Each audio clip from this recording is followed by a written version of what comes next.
absolutely stunning. Would you believe it?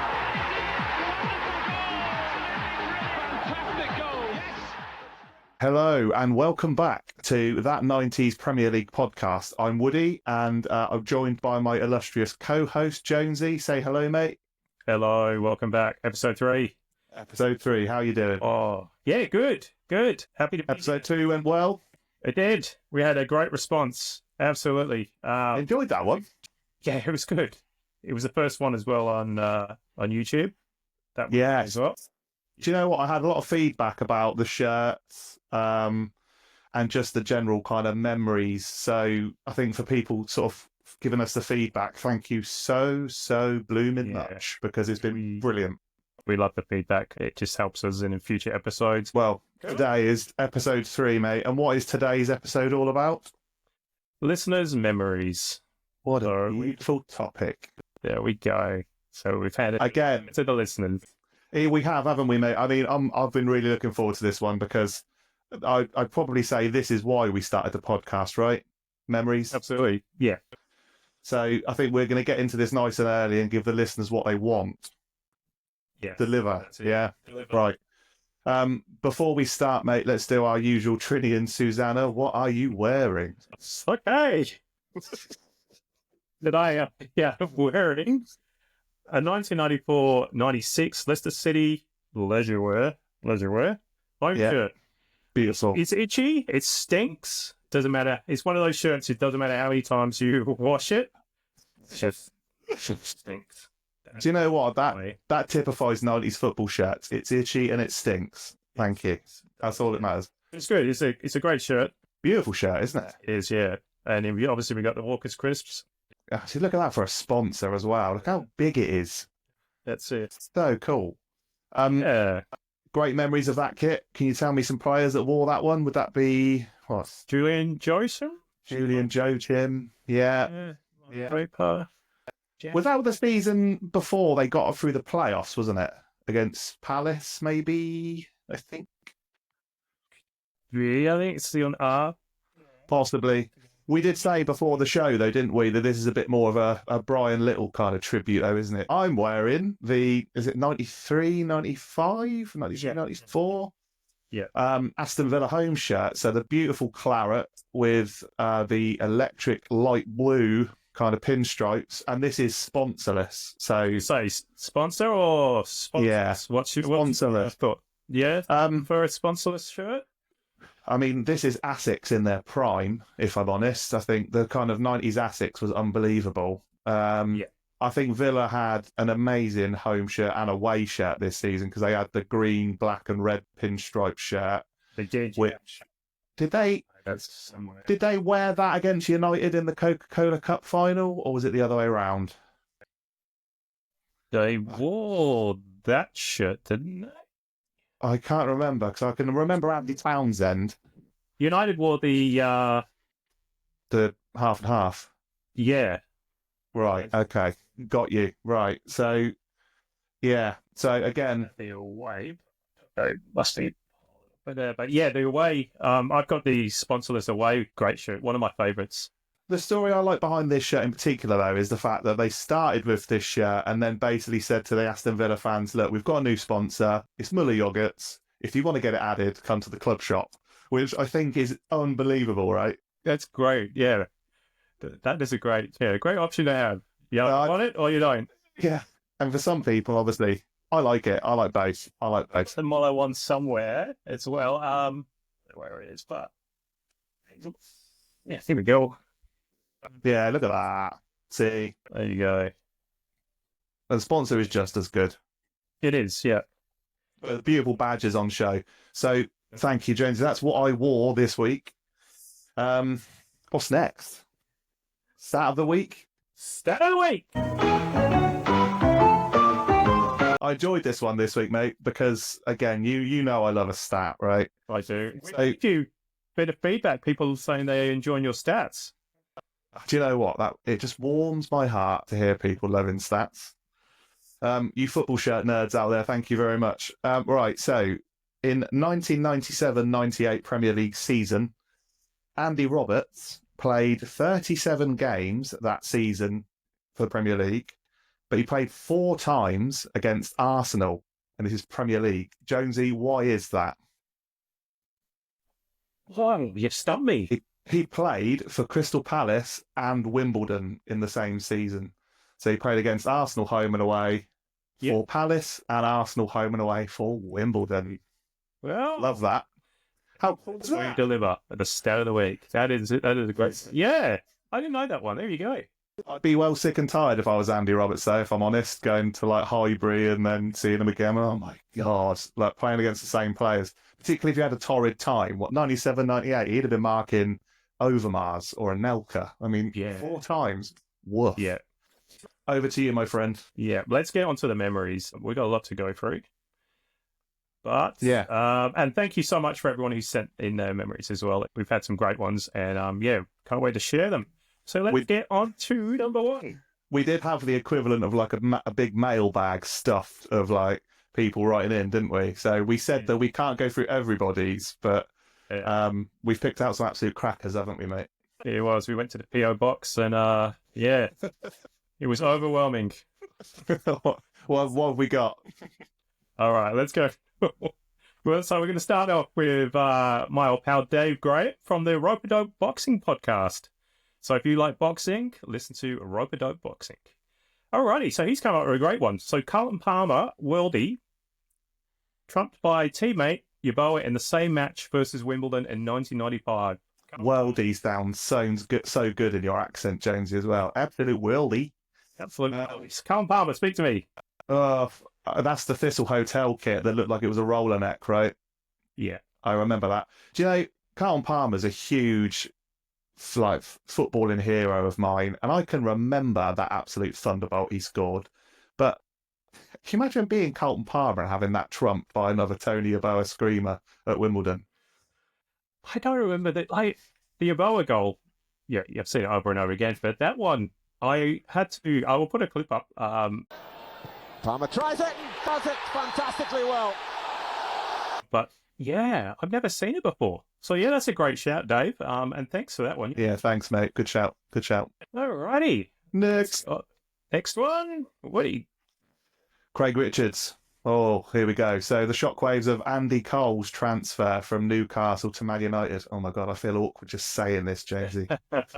This was a huge transfer, wasn't it? It was. It was out of nowhere, wasn't it? I mean, it was Gillespie going the other way, wasn't it? I think. Yeah, that's not a bad deal. So I mean, you did all right. You got a bit of cash, and then Keith Gillespie. So yeah. I mean, that was a huge transfer. I can remember watching Premier League years and seeing some of the Newcastle fans just completely bewildered and questioning Kevin Keegan outside St James's Park. There we go. There you go. And then they did. Would that happen these days? Just look at Kevin Keegan in that picture, by the way. Like, what a legend. Look at that. Would Pep be on the steps? No. And again, when would you see a football manager openly going outside the ground and addressing football fans directly? Massive kudos to Kevin Keegan for that. Yeah. Yeah, because I can remember watching that and then basically going, oh, well, who are you going to get? Are you going to get Letizia? Are you going to get Shearer? Hold that thought for Alan Shearer. Yeah. But they were throwing all sorts at him, weren't they, into who you're going to replace him with. And I suppose at the time, who would they have had up front after Cole left? Beardsley and... I mean, would they have put all the pressure on Beardsley? Because they had Raul Fox, didn't they? That wasn't there at the time? Probably. I mean, that was pre-Ferdinand, wasn't it? Yeah. I mean, it's a good replacement, to be honest. And then Asprilla as well. I mean, yeah. But yeah, great shout. I mean, you've got. I think you might have an image of one of my favourite images, Jonesy, of the Newcastle fan having the Andy. Yeah. So it's a continuation. Oh my God. So you are listening, mate. Please do let us know. Oh dear. The middle part, really. But yeah, what was the story behind that, Woody? Well, I mean, I think it's plain for everyone to see, really. He has the Andy Cole, well, not just the name. We have a full thigh of Andy Cole in the Newcastle kit. Obviously, he was on, like, huge form, wasn't he, for Newcastle at that time? He was, yeah, And this particular wasn't he? But this particular magpie thought Andy Cole was staying there forever, and then Alex Ferguson swoops in and ruins this guy's tattoo. Yes, absolutely. Right, let's go to the next one. We know what's coming, don't we? Yeah. Right. There we go. Oh. Jonesy, give us a little bit of background here, please. All right. So, over the last few years or past year, I've had a few messages back and forth to Elton Wellesby. So, thought I'd get back in touch. So, obviously, Elton Wellesby for Big Match Live, ITV, before the Premier League. Yeah. Shot him a message. Elton, have any memories you want to share? And Elton replied, to be honest, I don't have a Premier League favourite. The closest I get is the title decider at Anfield in 1989. So he just missed out on attending our podcast, guys, because he was 1 year too short. Yeah. Yeah. But absolute legend, and thank you. Unbelievable. Yeah. I mean, he didn't have to do it, but yeah, he sent his favourite. And that title decider, I think he was the host. Yeah. Sure, he's the host. Well, I can remember watching the highlights of that with the DVD of '89, and yeah, I can remember him being on there. Brushing shoulders with the Giants there, though, Jonesy, out in Wellesby. Remember, obviously, I was from the Northwest region, so Granada, he was a feature on Granada Goals Extra, or the Ensley Division 1. So good. So thank you, Elton. Nice one. Okay, next one. Russell Chenery. Okay, right. So he has raised a very, very important one for Premier League fans out there. The old classic stadiums. So he's named a few. Filbert Street, Highbury, the Dell. I mean, these are Look at that. beautiful Premier League stadiums. And the images are on the screen for those of you that are watching YouTube, or those of you who are listening. We've got pictures of the stadiums. I would say, obviously, I watched many a game on TV for Highbury. I have got huge footballing memories for Highbury. Just the fact of how close and oppressive the atmosphere was for the pitch.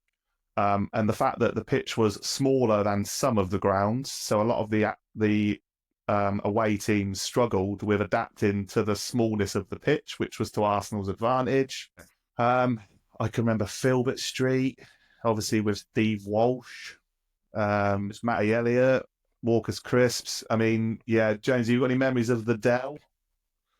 Yeah, what was that one time? Was it the goal, the phantom goal? I'm pretty sure, because the goal was so close to the advertising boards.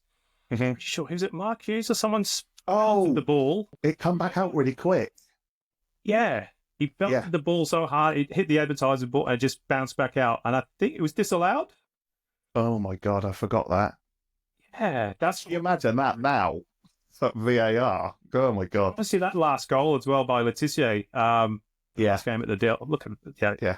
You know, it's written in the stars, wasn't like literally out of nowhere. I think though, like he scored some absolute rockets there, though, didn't he? I mean, there was the season that Alan Ball came back as Southampton manager, wasn't there? And he was obviously gave Letitia free roam and just basically said, look, the whole club is based around you. And didn't he show it? I mean, unbelievable player. Some of the goals he scored were incredible. The ones against Newcastle were top-notch, weren't they? There is one more final thing I want to mention about the Dell. And I know we have thrown Ronnie Rosenthal under the bus on previous episodes for his miss at Villa Park. So I recently saw evidence of him scoring an absolute wonder hat-trick for Tottenham in the FA Cup at the Dell in the yellow kit that you very correctly showed us last week, actually, Jamesy. Yeah. You got it on screen? Yeah. Hey, there we go. Yeah, I call it the Ronnie. The Ronnie. There you go. The Ronnie. Yeah. He scored an absolute wonder. I think it finished. Was it 6-2? Yeah, it was some crazy high result. But that's super Ron. There you go. Yeah. Other stadiums have we missed, mate? Anything specific? The old stadiums, if you're a supporter, you get so attached. I mean, if we could talk about Goodison Park at the moment, It's bad, isn't it? A stadium, memories, and it's just I mean, talking about now, you've got obviously this week Man United and their Circus tent. circus tent. Really? Yeah. Yeah, I mean, we could talk about stadiums actually in another episode. That is a classic topic, Russ. But we've got to get back in the bag. That's it. Back in the Come on, Jonesy. Over to you, my friend. All right, okay. Who we got? Is this Basil? Basil. Super Gooner. Okay. Super Gooner, Basil. All right. So Basil was ringing up the Arsenal club hotline to inquire about what transfers were being made. We've all been there, mate. See, then getting told off by his mum for a huge phone ball. I'm sure you got a story. I've got a story, Woody. Oh, do you know, I love this. You remember this? Yeah. So, club call. This was also mentioned by Shirts in the Blood, isn't it? I think, which is Matt. I think he brought this club call thingy up as well, didn't he? Yeah. What is your memory, Woody? Oh, do you know? I don't have. I'm looking at the top there. It says Robson decision. Oh, I don't have massive memories of this, if I'm honest. Yeah. But yeah, talk us through it, Jonesy. Yeah, running up to the fine box with my coins, as I saw the headline, Emile Heskey to Liverpool confirmed? Question mark. Put my money in the fine box, and the slowest. It's just like, you have called club form.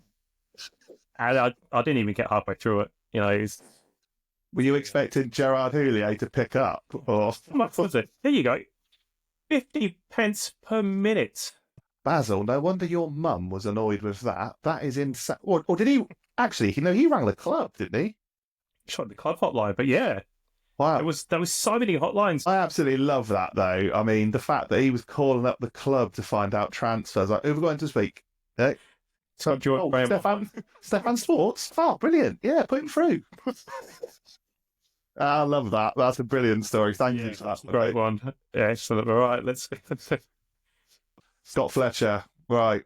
Ipswich fan, gave me some huge memories. Very nostalgic. So we've got JJB Sports. Now, a lot of you have mentioned JJB to us already. I mean, so all of the kits on show, grabbing the picker. I call it the picker, because obviously it's like you hook it with the old pole, don't you, and grab the shirt down. Oh, yep. Otherwise, you'd be waiting forever for a JJB staff member to come over to you and go, which one do you want? I was like, I want all of them. All. So, yeah, pulling them down off the rack and remembering getting a USA 94 shirt for $24.99. Obviously, this was after the World Cup, but let's just talk about this for a second. My memory of JJB was that I had a massive basketball court in the middle of the shop for the one I lived near. It just had football kit after football kit. My mum gave me and my brother a treat one hot summer holiday and basically said, look, pick a football kit. I picked Paris Saint-Germain's 96, 97, I think it was. And my brother picked Borussia Dortmund, and we both had the full kit. Now, that never happens anymore in terms of just atmosphere as well. Hold it close to the screen for those that are watching YouTube. The price is right. Guess what the price tag is? Right, so that is a Man United 99 shirt, right? Is that Champions League? Champions League, yeah. So that's the one they won the Champions League in. So we're going to play the prices right. So I'm going to go 45. Oh my God. I wasn't that bad. 99. How much are they going for now? I don't know. Look at that. Yeah. There you go. So what's that got printed on it, mate? Just for people that are listening. What's the above the Umbro? Oh, sorry. It's the UEFA Champions League when it's 1999. Oh, has it got anything on the back? So I've got, sorry. So I've got a Manchester United shirt, and they've still got the JJB Sport tag on it, which will never came up. So that is a great memory as well. Yeah, incredible. Lots of you have mentioned JJB. I miss JJB. JJB also have Sheffield Wednesday home and away shirts, 93-94 season. Junior sizes at $9.99 and seniors only $14.99. What do you have there now? Is it Sports Direct? Yeah, good old Mike Ashley and his House of Fraser empire. That's right. Because last time I was over there last year, I went to sport and I was disappointed. It was rubbish. I went to one in Northwest, and there was nothing. Nah, there isn't anything at all there, mate. Now, I mean, they've got kits there, but like just the range of kits was incredible at JJB. Sorely missed. Before I start booing, mate, go back in the bag, please. It's a tough one. All right. Next. All right. So Luke from the warehouse. Remembering the Klinsmann dive at Hillsborough, watching Wednesday against Spurs on the opening day of the 1994-95 season. You remember that? Oh. See, look at that. Yeah. That is iconic. Yeah. Iconic, yeah. Great kit as well. Love for the Premiership history, Klinsmann. I think he deserves it. I think he came to the Premier League with a good sense of humour, didn't he? Because obviously he had a reputation, didn't he? And obviously being German in the mid-90s wasn't great for sporting rivalries and whatnot. But, yeah, I've got a lot of fond memories of Klinsmann and a lot of respect for him as a person and a player, I reckon. See, my memory of that, so I used to be obsessed with the Race for the Title VHS. I don't know where it is, but... Yeah.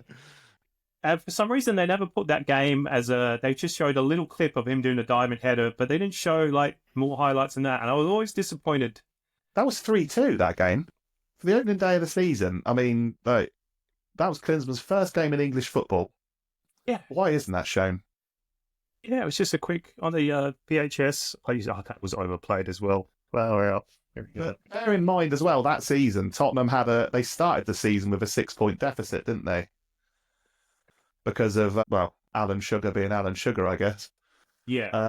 But Klinsmann coming to that club from Monaco, like, incredible signing. Wasn't there a picture of Sugar and Klinsmann on a yacht or something, wasn't there? That's it. That's how he sealed the deal, wasn't it? Yeah. Great shout, Luke. Up the Wednesday warehouse. Get down to the Wednesday warehouse. All right, let's get on to the next one. Oh, here we go. Scott Fetcher's back. Right. Oh, come on then, Jonesy. Right, you've got evidence of this. So, Match and Shoot magazines, the club and player posters. We'll do it. We should do an episode one day of Match and Shoot. Yeah, absolutely. Like, I've got a couple here. Far out. I mean, look at that. I had a standing order at the local newsagents back in the day. They used to write my Did you? Yeah, I used to go down. The lady used to write bless you. The Match and Shoot. Standing order. To be honest, I was always a match guy. Yeah, I was, to be fair. I think it's because they came with more stuff, didn't they? Yeah, hostess as well. Look at that. Villa winning. Here you go, look. Is that the Coca-Cola Cup Villa one we're talking about? Yeah.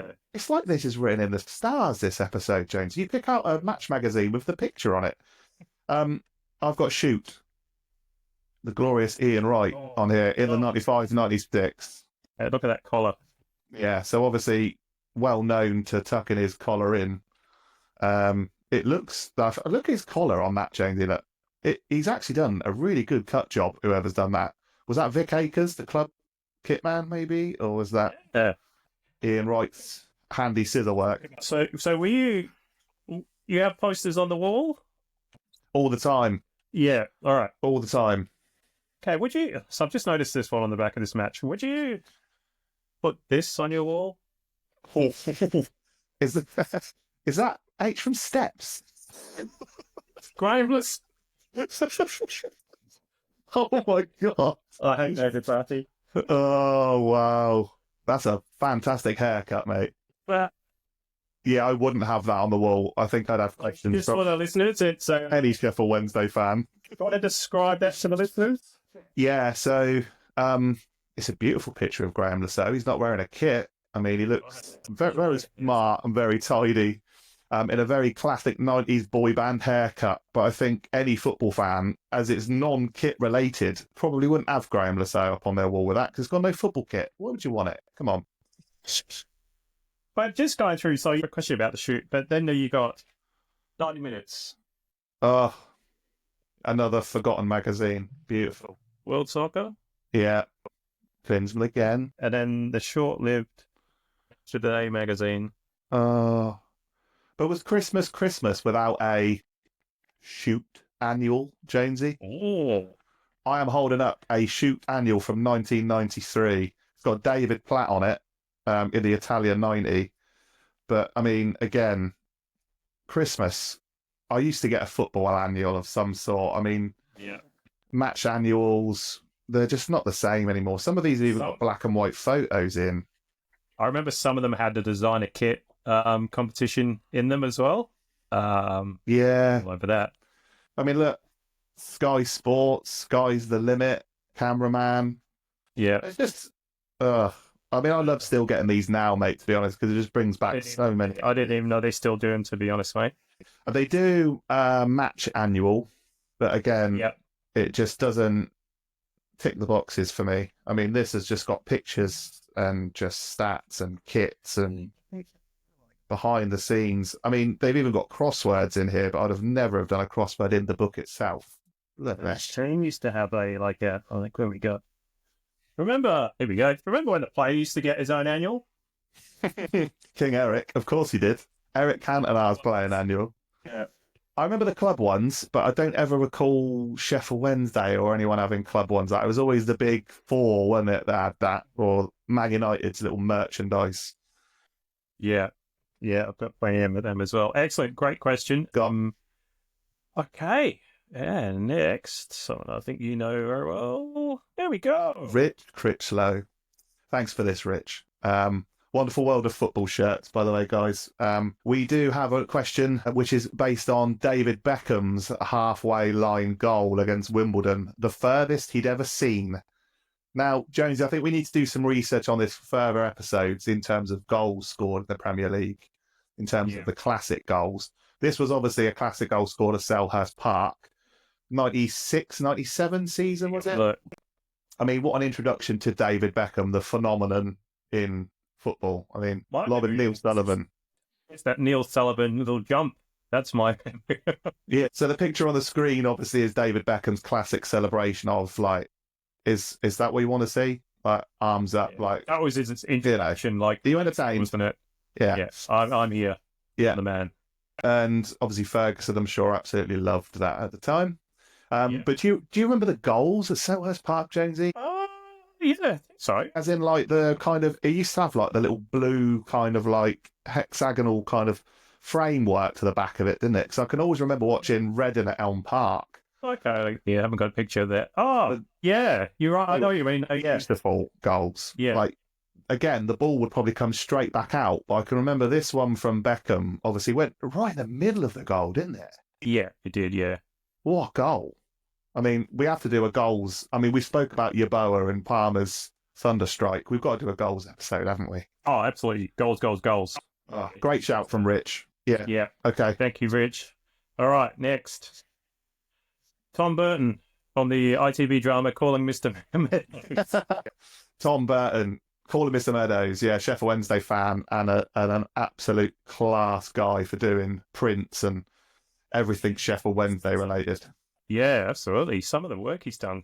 Yeah, he's a really nice guy and does some great print work on Sheffield Wednesday shirts and stuff. So yeah, look at his Instagram. Call him Mr. Meadows. Go on then, Jonesy. So yeah, recalls being invited into the Wednesday dressing room after the victory against Manchester United in the treble-winning season. There you go. Tell me, Woody, what's... Well, so I got a text message from Tom on this. So 99 season, his brother was a Man United fan and he was a Wednesdayite, obviously. They were invited into each team's dressing rooms after the game, and I think it was down to the physio at Wednesday at the time. Yeah. Obviously, there was a lot of controversy because it was mentioned on the documentary of the 99 team, wasn't it, about that game? Because Sheffield Wednesday won 3-1, I think it was.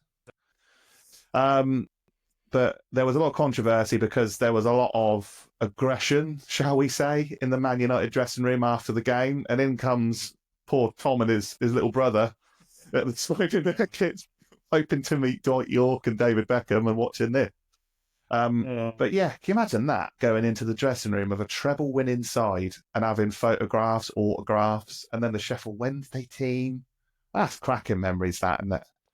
Does that still happen these days? I don't know. I'd like to think so, but I just think players now seem to be too big time now, don't they? In terms of Like, and it all has to be arranged because there's all these guys in suits with headsets on. I mean, excluding our headsets, Jonesy. That very very much a Premier League call centre today, aren't I? I'm club hotline. But yeah, that's a great story, Tom. Great story. Yeah. Love it. So Thanks, mate. thanks to Scott Fletcher again. Got Fletcher returns. The return of the Fletch. Mum knew a sports shop owner, and as a kid, they had early access to shirt and boot catalogues. I mean, what more do you want as a kid? That's like a sweet shop, right? Those catalogs, and you just sit on the floor as a kid and circle what you want, and you never get it. Yeah, wishful thinking, eh? Yeah. Yeah, well, that's a great memory. You fill out the little order form as well, yeah. Credit Address. just need the card details.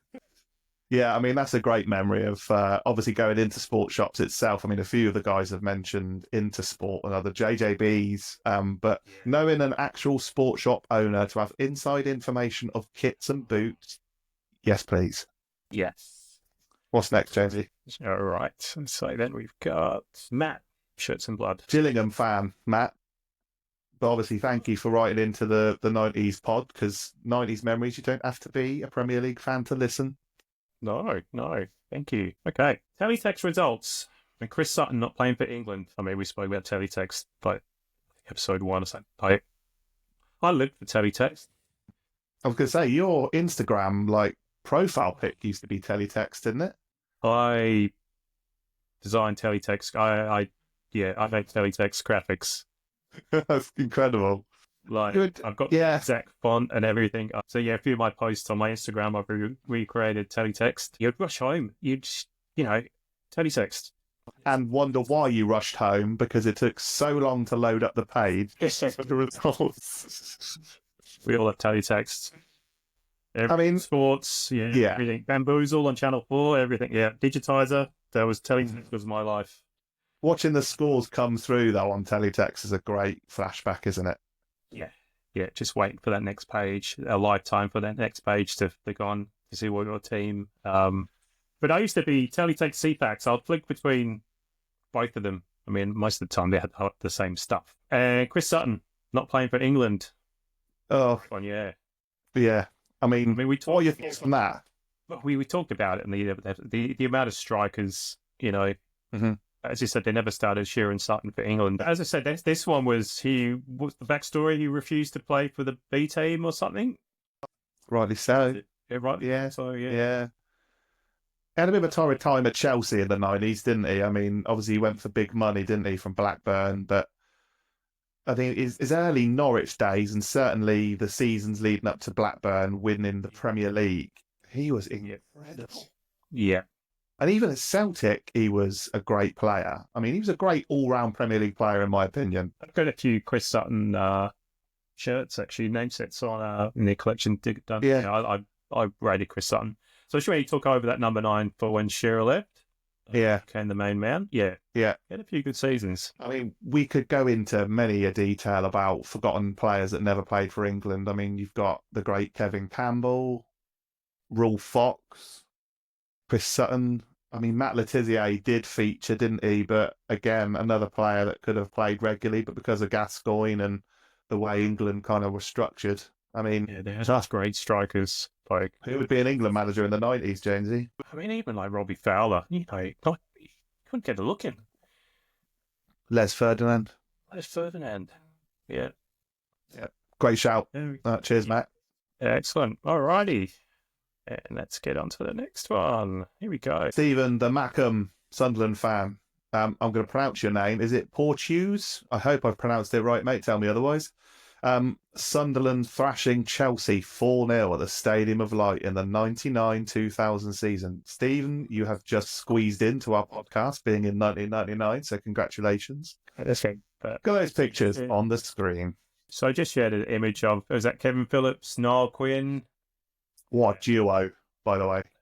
Well, Zola's down there as well for Chelsea. I mean, 4-0. 4-0. Chelsea. I think that was the first season they went up, 99-2000, wasn't it, with Peter Reid?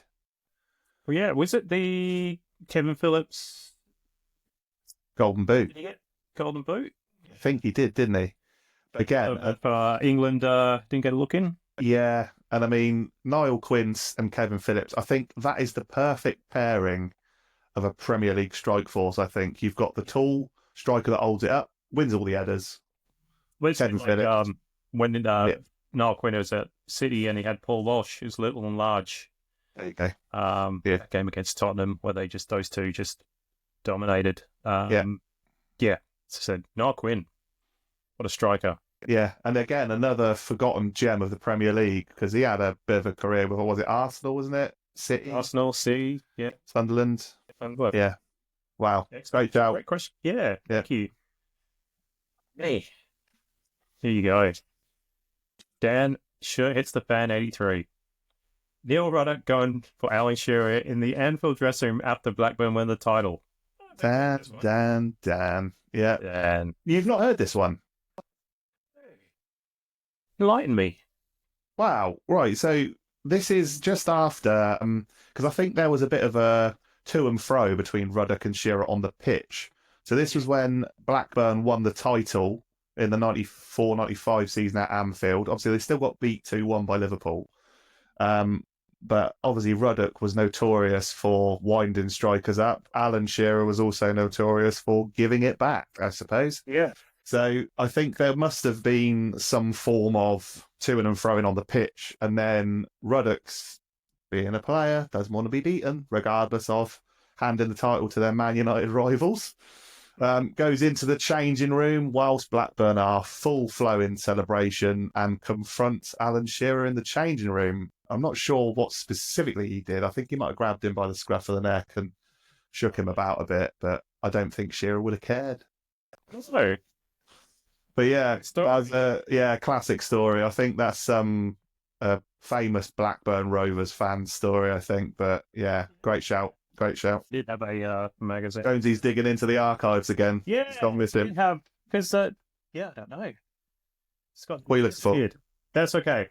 It was a 90 Minutes magazine, which featured Alan Shearer, but Neil Ruddock accused of it being stinky, smelly, and yeah.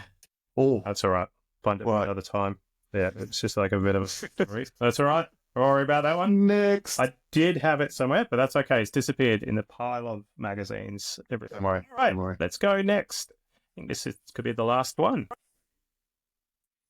Wow, right. So Adam Pike has put walking into Intersports, and they had every Premier League kit on sale from Man United to Oldham, Swindon, and Wednesday. Obviously, Adam is a Wednesdayite. Now they have only the stock for the top 4 and 5 teams in the shop. You raise a very good point there, Adam. I mean, we've touched on JJB sports shops. I think, do you know what, Jonesy? I'm getting a general consensus from this podcast and our listeners is that bring back the classic sports shops, right? Yeah, well, I think we've only got pretty much one over here, Ripple Sport. And I'll tell you what, I went there. Rebel. Sorry. Galaxy Ripple Sports. It's good to say, yeah, we've got Galaxy Ripple Sports, Rebel Sports, and I visited one today, actually, and the amount of shirts they had. Good? Correct, yeah. What leagues? French League, German League. Oh. Yeah. That's good. Yeah. Obviously not every Premier League side, but they had a good selection. I can remember going into Reading as a kid, in Berkshire, for listeners, and there was a place called Smelly Alley, and it was called Smelly Alley because it always stank of fish, because there was a fishmongers down the same. And I think it might have been Intersport there, actually, and they had all of the kits. I can remember seeing the Wednesday 93-94 kit in there. Just touching it, like, in the store on the hanger was like, oh, unbelievable. I don't remember a local Intersport. But they used to have, like, long sleeve and short sleeve in there, like, and all the kits. And I mean, like, walking into a shop, like, I don't know if Reading would have had it, probably, but they would have gone in there and got an Oldham shirt. I mean, come on. If I was a shirt collector and I'd gone back in time, I'd be, like, in a sweet shop doing that now.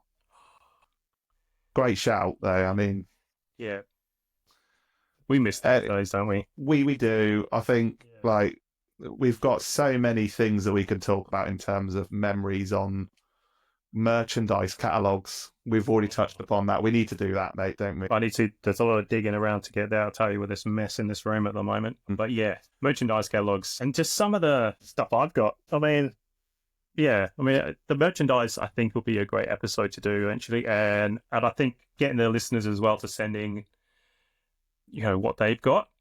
We want to do a regular feature of this, though, don't we, James? I think this is something that at least a couple of questions or memories per week would be amazing. There is a lot of painful exhaling on this podcast today, there isn't there? That kind of, oh, yeah, those were the days. You're probably going to do a last of the summer wine edit on this later on, but... Back in my day, yeah, no. Have you got any memories, mate? Memories of, so where I grew up in Colwyn Bay in Wales, we had a sports shop, Sportique.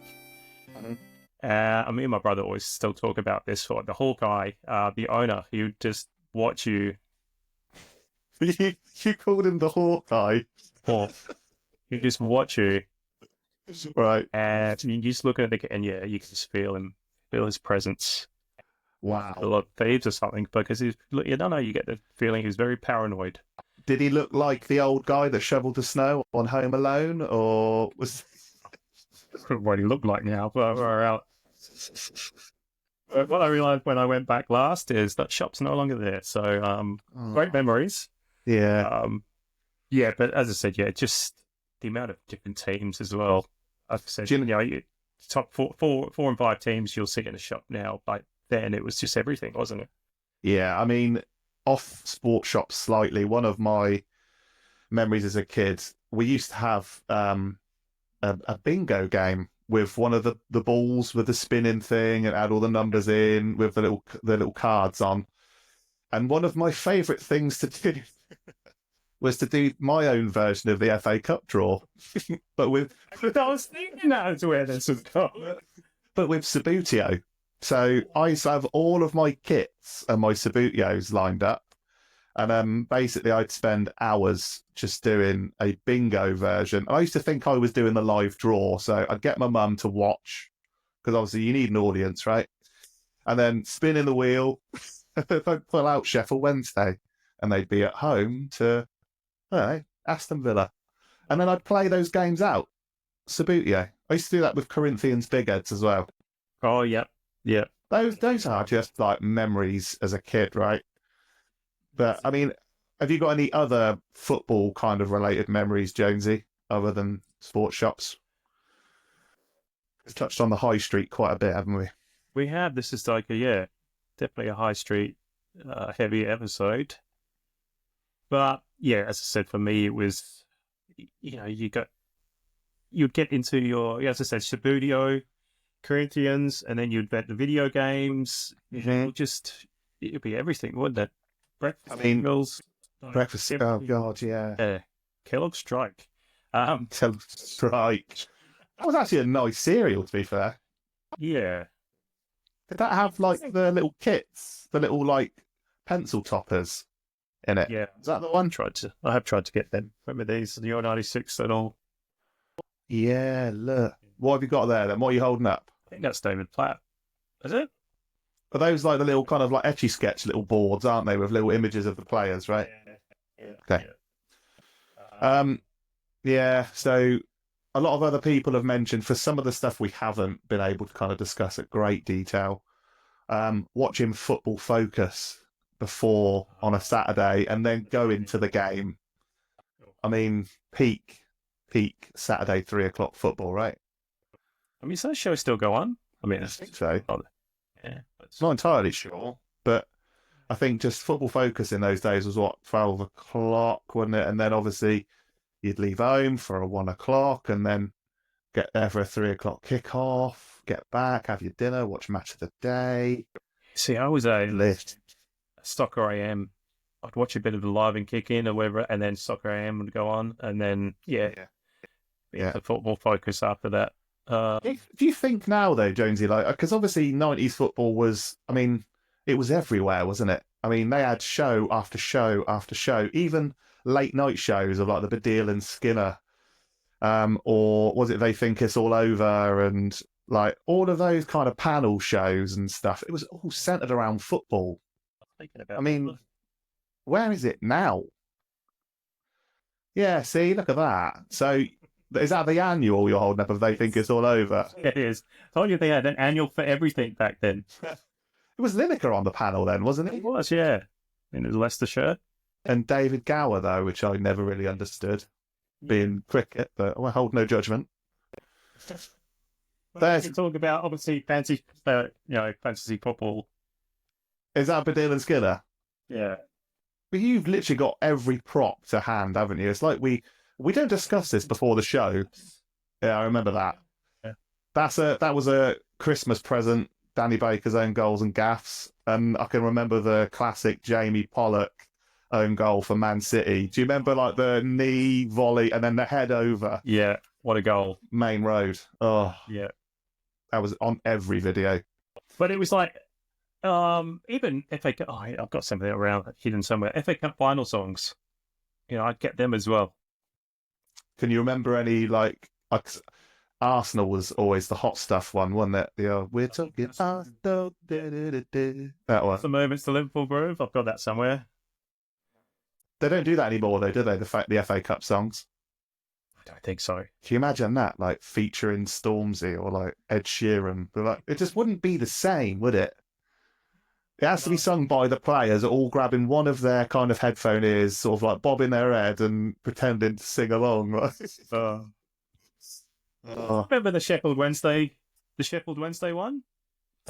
Did we do one? Yeah, I'll dig it out for you one time. The 92, 93? Yeah, the cup final, yeah. Oh, gosh. I'd love to see it.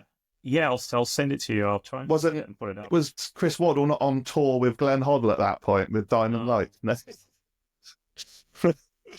Oh, Jonesy, I think, like, have we covered off a successful podcast of listeners' memories, my friend? I hope so. I mean, there are memories as well, but we could go on and on and on. And obviously, we've got more episodes to come in the future as well, which we'd like to, talk on a few things that we've talked about today. Yeah. So what do we want again from our listeners now, mate? Because obviously, we've done a listeners episode. We still want people to be sending in memories because we want this as a regular feature, right? Yeah, I'd love to do a segment. I reckon that would be good.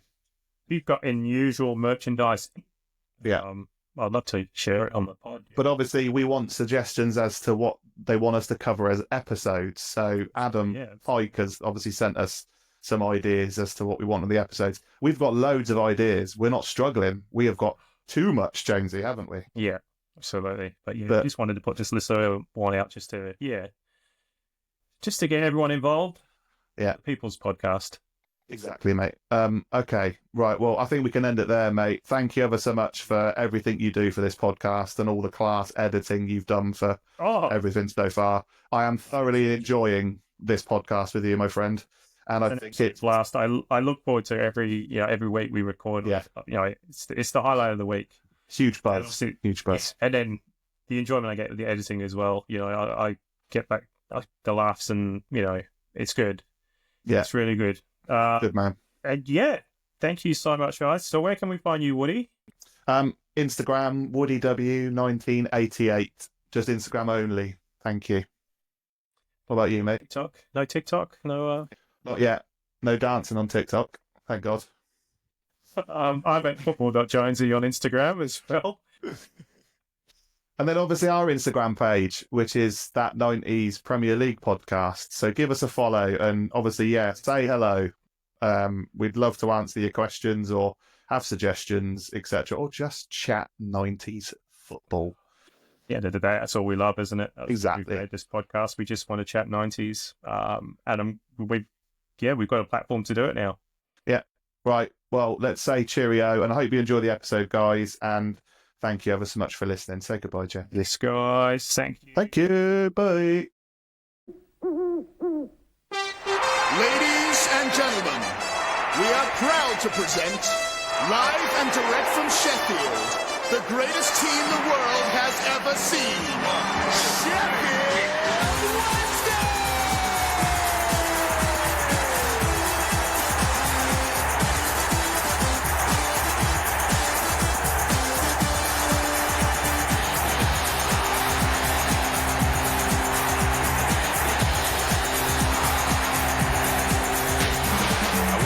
Wilson, shirtless king. A Warhurst Waddle made to swing. Sheridan Pearson, Hawks and Hyde. A Wilson Watson, feel my pride. Worthington Farmer, Anderson Hurst. Drink the nectar, quench my thirst. Hard man, Jensen Rye. Catch the feeling and you're out of sight. If it's Wednesday, it must be Wednesday. What's in effect? Come on. You don't think in the view down south. I whack the tail to the horse's mouth. Read the papers, believe the hype. The truth unfolding with the stars and stripes. Grass is greener on the northern side. The way is clearer with the changing tide. Hearts go out to the hearts that gave. Fortune favors the new way.